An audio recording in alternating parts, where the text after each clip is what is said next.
This is Resonance 104.4 FM. Flipping marvellous. I'm Nick Hennegan, and welcome to another slice of literary London, not only on Resonance, but of course also on bohemianbritain.com. And if you're listening on FM, you'll probably be able to see that once again, we're recording this live. We're in vision. So you can see the video of what we're about to have a chat about on various YouTube channels and on bohemianbritain.com. But it is a great pleasure to introduce someone who I nearly met last summer. You didn't realize this, but it is June Carryl. Hello, June. Hey, wait, what? If you are watching, by the way, for some reason on these, I've got something switched on this computer, so little bubbles keep appearing. Anyway, yes, June, because you were talking about your play, a brilliant play that you wrote, and we'll talk about that obviously. Yes, I was at the Edinburgh Festival last year, and you did rather well at the Edinburgh Festival Fringe last year, did you not? Yeah, we did. It was exceptional. It was a wonderful experience. And you were there? Yes, I had a play. In fact, a thing called The Birth of Frankenstein, which was on at the which I directed at yes, in the Pleasance Courtyard. It was rather good. It's alive. I've got to stop saying that 'cause it wasn't like that. It was actually Mary Shelley's story and how the whole Frankenstein thing came about. And Oh, so, whereabouts are you now? Where are you talking to us from now? I am talking to you from Hollywood, California, Los Angeles. Wow, that's very nice. We actually have I must say hello to where is it? Yeah, oh God, we've had a couple of emails from there's a listener in California who always insists she listens always on the beach and the weather's always fine. I can't argue with that, can I? But Kath, that's right. So hello, Kath in California. Your kin is here, June. So just tell us a bit about the play because it's done extremely well. You won a Fringe first. I see you have a quote from a friend of mine called Guy Masterson Yeah. who is also on bohemianbritain.com. I did a chat with him a few weeks ago. He plays all the characters in a version of A Christmas Carol, which I wrote and directed as well. And in fact, it was in New York. It was off Broadway in December last year. Um, Yeah. any friend of Guy's a friend of mine. So, so tell us about the play. I mean, tell us about the play because it's done really, really well, and it's a kind of a gloriously horrible subject, isn't it, in a sense? Yeah, it is. It's a hard subject. The basic premise is a police interview.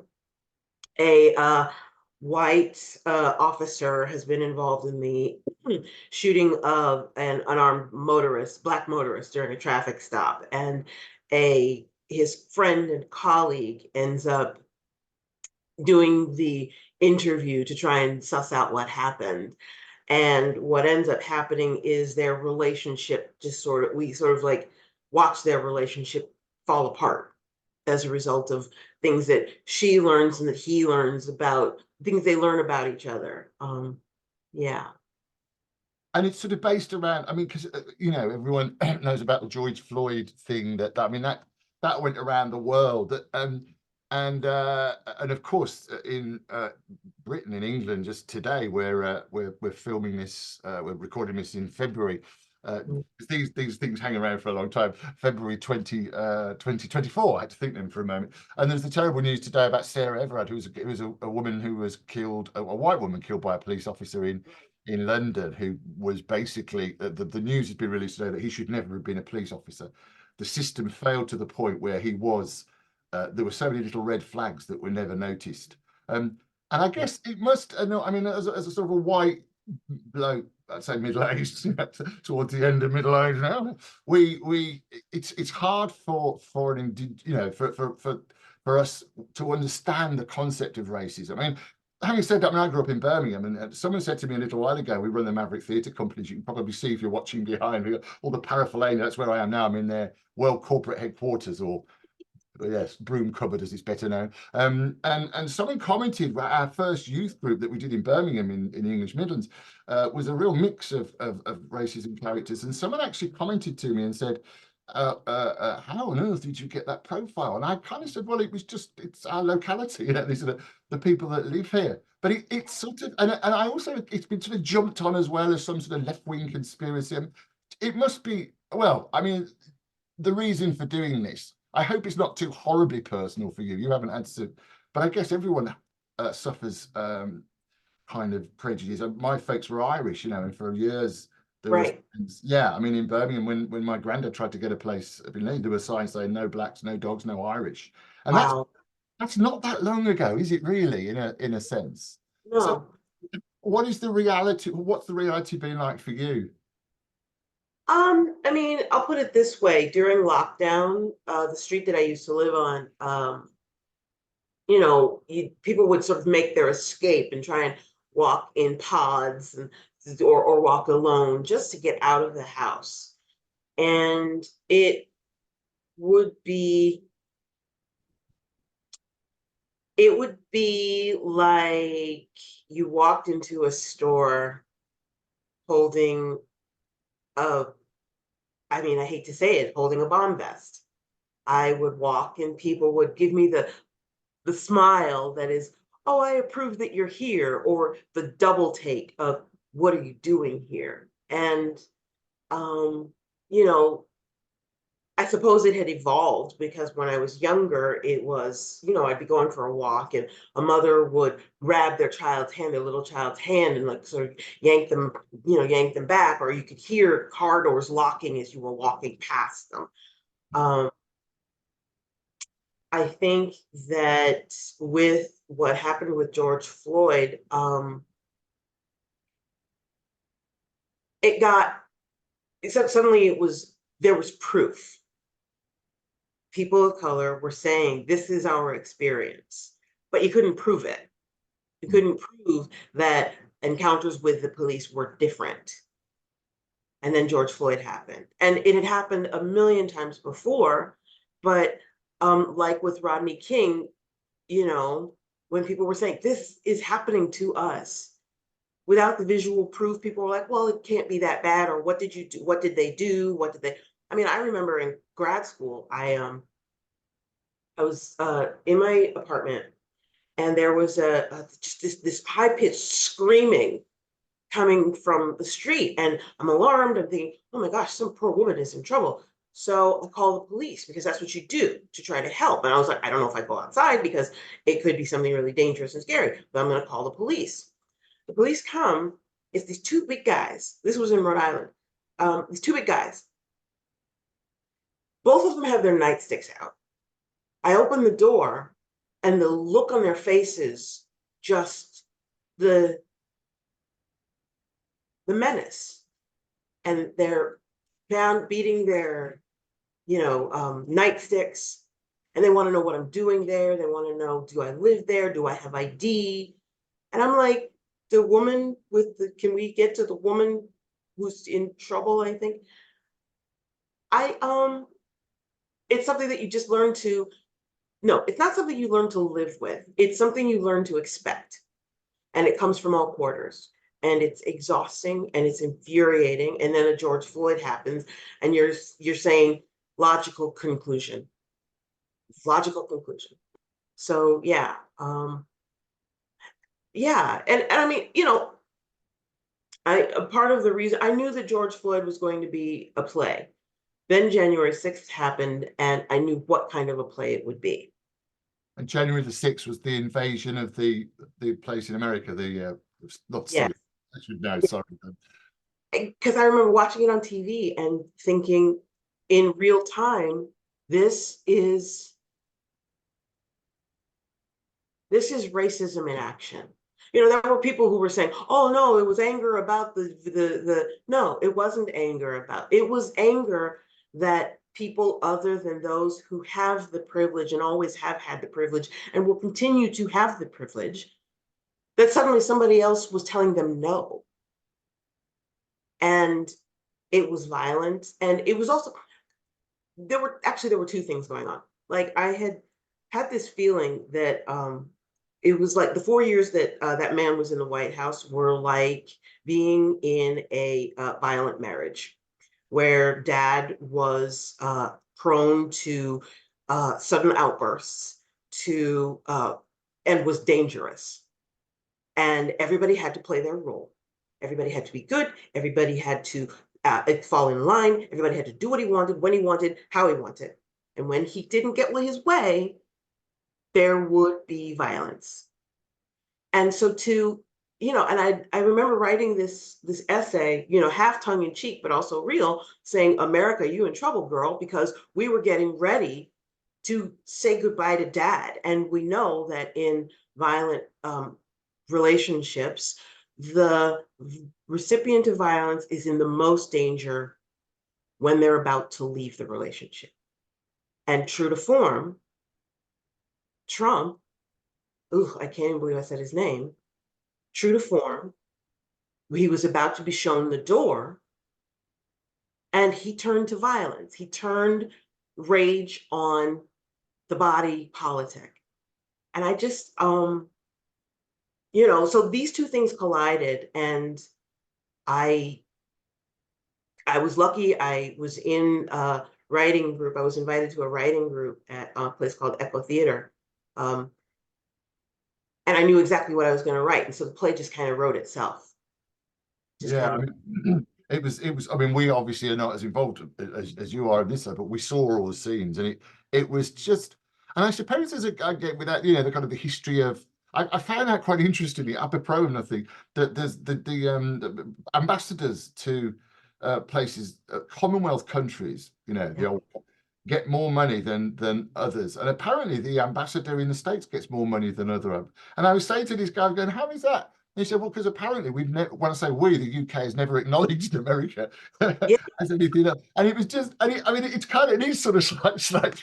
I think America's done all right since then, chaps. I think they've done all right. But it was just, and it just kind of struck a slight chord of this old, and we're talking a lot at the moment about the old colonialism and those history. I suppose in a sense, I mean, it's a horrible situation. I mean, my granddad said my dad especially was very, very aware of color prejudice, because he said we had it, but we blend in, we're not as noticeable. He also Right. made the point that if we were as animals, which we are, Mhm.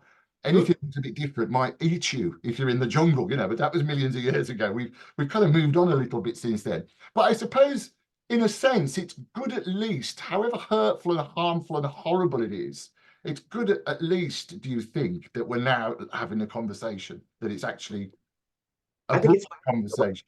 conversation because it was a one way, it had been one way for so long. It had just been screaming in the wilderness for so long. And it had been living a life that was different from the norm, and what was perceived as the norm. And so, like, I think of Colin Kaepernick when the football player knelt, and everybody got up in arms, and that man went on TV and was like, well, do bad things to him and to them. The screaming in the wilderness had been, we are saying that the country you say you are is not who we perceive and experience on a daily basis. And we can't prove it to you, but we're going to sit down. We're going to sit this out. We're going to sit down your self praise. And that elicited not, let's have a conversation. What it elicited is, you're lying, you're the problem, shut up. And again, what happened with George Floyd was you couldn't say, sit down, shut up. People managed to, but like your question was, is it good that isn't it at least good to have the conversation? And yeah, I mean, it's, the truth will out, and the truth will set you free. It is good. It's important, and sad to say that it requires a visual to make the conversation relevant to those most invested in things staying the way they are. But whatever it takes to have the conversation. And I say that sadly because it also means that someone died to have the conversation. Yes, I mean that I can't breathe is just so heartbreaking, isn't it? I mean, kind of, and yeah, I mean, again, it's not for me to say, but in a sense, that horrible situation hopefully wasn't in vain, because it will. I mean, how do we go about changing people's attitudes though, as such? Um, I don't know. I think it's living together, but in the same reality. I think that, okay, another example. When I was a little kid, we would say the pledge. We had to say the Pledge of Allegiance. Had to say the Pledge of Allegiance. And I just remember, even as a little kid, going, "Why do I have to say the Pledge of Allegiance? The country you're talking about doesn't include me." I knew that as a kid. And when I got to college, I was watching a TV movie. It was about a Black Vietnam veteran who died, was brought home, and couldn't be buried in his hometown cemetery because he was Black. And I came out after the movie, came out to my friends, in the college lounge, in the dorm. I was a freshman, and I come out and I'm upset because this thing happened on the TV, and why my country, and why would I say the Pledge of Allegiance? And my friend looked at me very angrily and said, "Well, my country, right or wrong?" And when you're starting there, you're starting from your reality does not mean anything to me, there's no way to have change. So I think that, again, unfortunately, he is an angel now and a light for it, but bringing everyone into the same reality. So we're not making these apples to oranges comparisons about life. It's about listening and genuinely receiving another person's way of living in the world, another person's presence in the world. I mean, the thing about um, culture is that it only speaks for a certain few.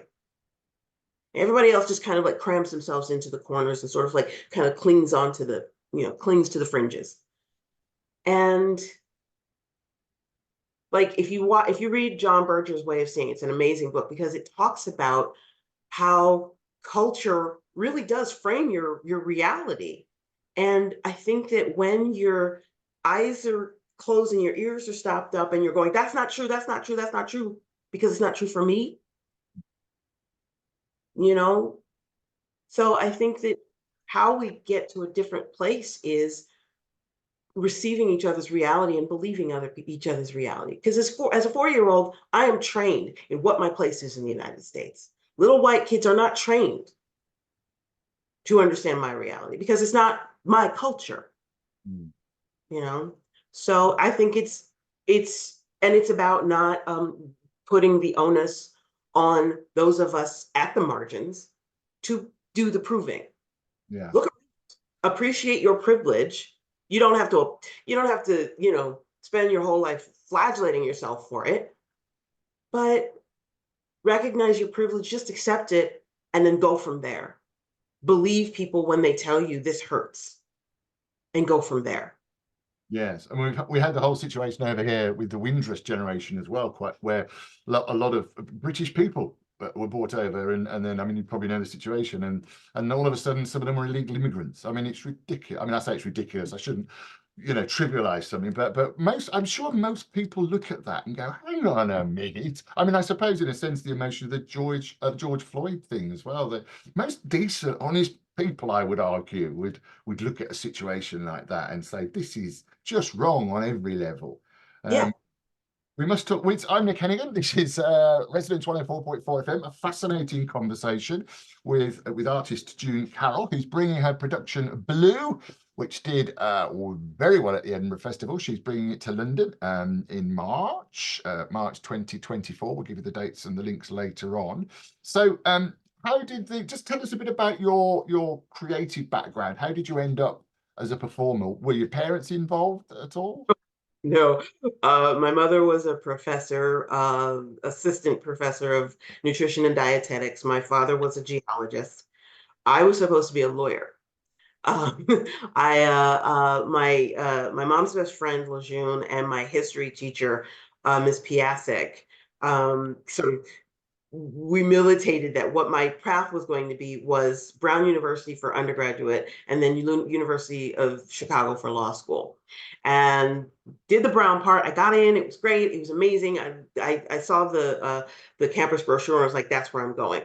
Got into Brown, uh, took political science as my major and failed miserably. It was like I could do the theory for days. I loved the theory, and I loved the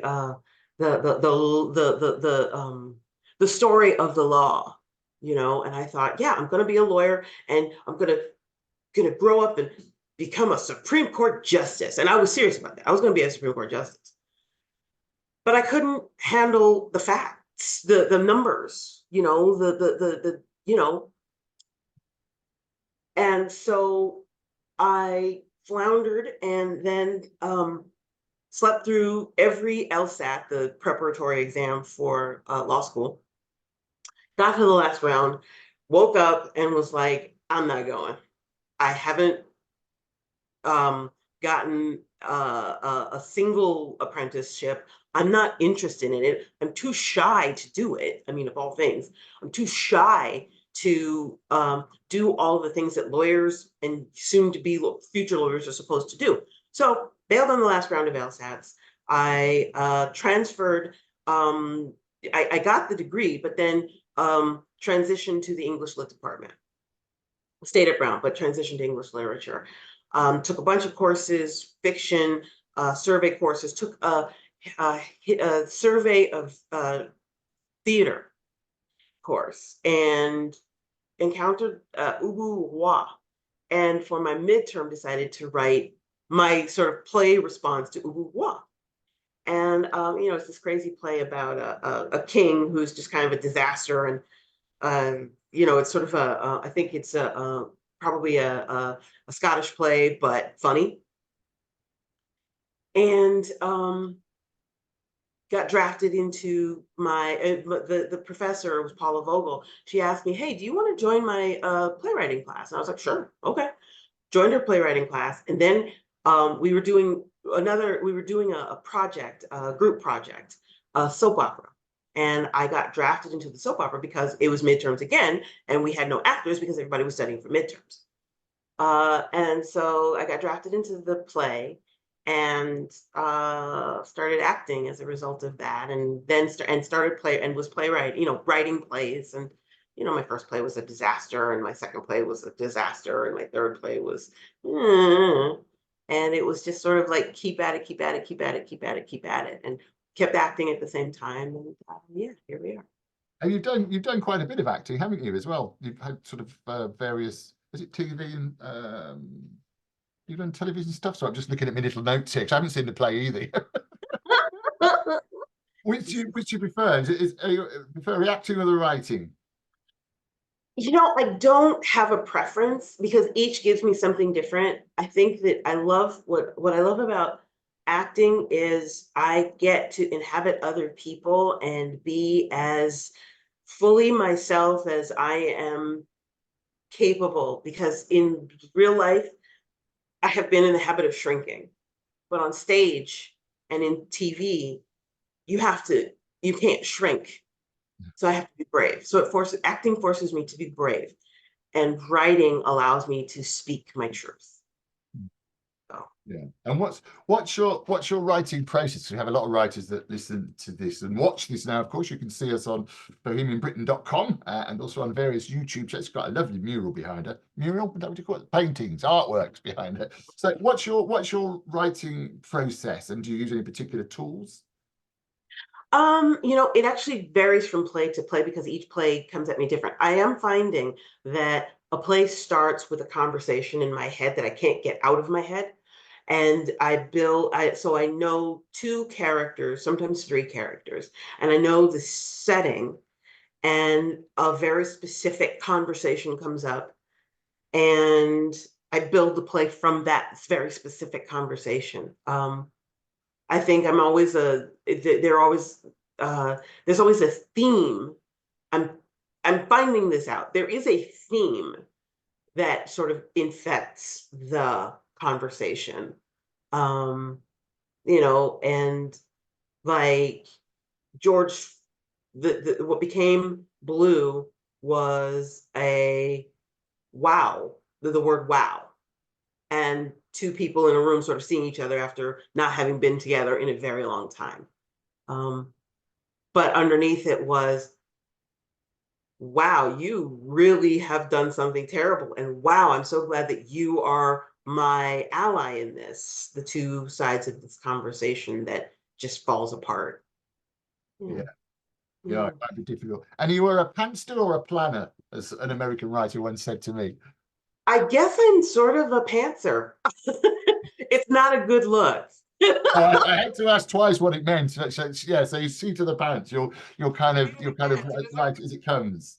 Yeah, I mean, I think the first draft is sort of seat of the pants, but then once I have a clear idea of what the conversation is, then I can go back and retool and actually form and shape and, crystallize and find the structure. Do you use any particular software, or is it just typewriter? Typewriter, listen to me. Laptop and I, so. I stuck with Word for so long and then found out that Writer Duet of all things, not what's the other one, the one that everybody uses? Can't even think of it. But Writer Duet really puts me in good, holds me in good stead. It stands me in good stead. It's good. I really like it. And it's as close to what the wordsmiths of old used to do. It's just like it's as close to sticking to a piece of paper as I can get without actually going back to paper, pen and paper. Totally. Yes, I actually use a little sort of a little pen that's got a camera in the end that digitizes, but it doesn't digitize my handwriting very well, so I can't hugely recommend it. Ooh. So, well, how fantastic! So, you're opening. Let me get me the dates now. In March, I'm really honoured here, aren't I? I'm just looking at the director, Michael Matthews, who's directing the show. He's amazing.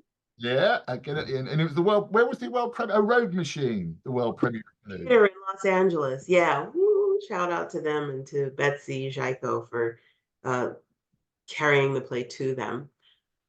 Yeah. And yeah, so we ran at Rogue Machine starting in April. And then Edinburgh. And then we open uh we have previews the 5th, 5th of uh, March, and then we open on the 8th of March. which is the best night. And have you been to the Seven Dials Playhouse before? Never been. I'd No, never no. been. Katie Peskin, who's the program director, saw the show in Edinburgh and was like, "Hey, do you want to come do a show?" I was like, "Yes, please."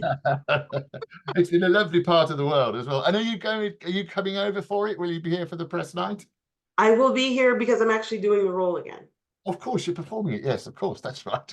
I've just seen a picture of you in it. Brilliant. So you're performing it as well. Fantastic. I know there's a chap called Tim Marriott who's bringing a show to London. He's had various other actors performing in it. But anyway, that's another story, and you'll find out more about that. Oh, thank you so much for your time, June. Thank Um, I said it had fly past, and it already has done. So I'll just repeat that. It's June Carroll, who you can see. In fact, you can see her right now if you're watching on BohemianBritain.com. Hello, thank you. The play is called Blue. It's a Fringe First winning production, coming from the Edinburgh Festival, well, from Los Angeles, by the Edinburgh Fringe, and it's at the Seven Dials Playhouse from the 5th to the 30th of March. Have you got your own website, June, if anyone wants to find out any more about you personally? If you want to find out, it's actually probably better just to follow me on Instagram, June Carryl, JUNECARRYL on Instagram. And yeah, I have a website, but Lord knows I don't do Yeah. as much as I should with it. But yeah, you can follow me on Instagram. I yell a lot. And there's the Blue Instagram, Blue the Play. Oh, brilliant. I shall check all those out afterwards. Thanks Thank again for your time. you. And thank you for your company. I'm Nick Hennegan. This is Literary London on BohemianBritain.com and on YouTube, because we're recording this, but mainly, of course, on Resonance 104.4 FM.